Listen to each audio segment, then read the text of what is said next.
Lanit në rritet e tëra përballen me grumbullimin e ujrave të zeza në të lagje, të cilat janë rrezik potencial në përhapjen e ndonjë epidemie të rrezikshme, dhe më tani askush nuk na ka dalë në ndihmë, na than banorët.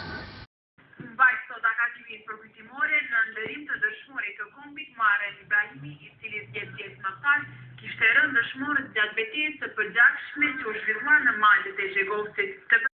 Pas përfundimit të seancës së Kuvendit Komunal, u shpreh falënderues ndaj shqiptarëve komunal që votuan për formimin e grupit ndërkufitar Gjilan Preshev Bujanoc dhe Komunal i Gjilanit të Enjtën ka miratuar me shumicë votash formimin e grupit ndërkufitar ndërmjet Gjilanit, Preshevës, Bujanocit dhe Kumanovës.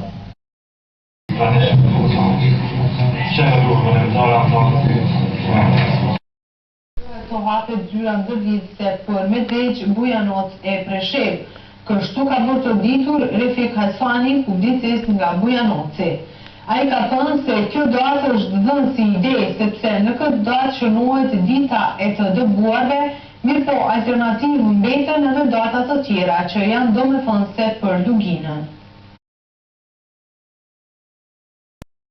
Hasani ka reaguar ndaj miratimit të vendimit të Kuvendit Komunal të Gjilanit për formimin e Komitetit për Bashkëpunim Ndërkufitar.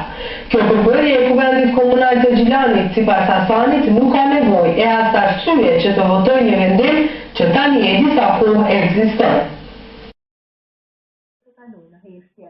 Nevojë urgjente është hapjen e një zyre për Kosovën Lindore, e cila do t'i mbronte të drejtat e shqiptarëve në atë territor. Më datën 20 janar të vitit 2013 është hequr dhunshëm lapidari dëshmorëve të UÇPMB-s në Preshev nga forcat policore të armatosura. Pas marrëveshjes së nënshkruar në Bruksel 2 ditë më parë ndërmjet Kosovës e Serbisë për targat, ushtarët e KFOR-it sot gjatë ditës kanë vazhduar me patrullime në vendkalimet kufitare në Jarinjë dhe Brnjak, ndërsa po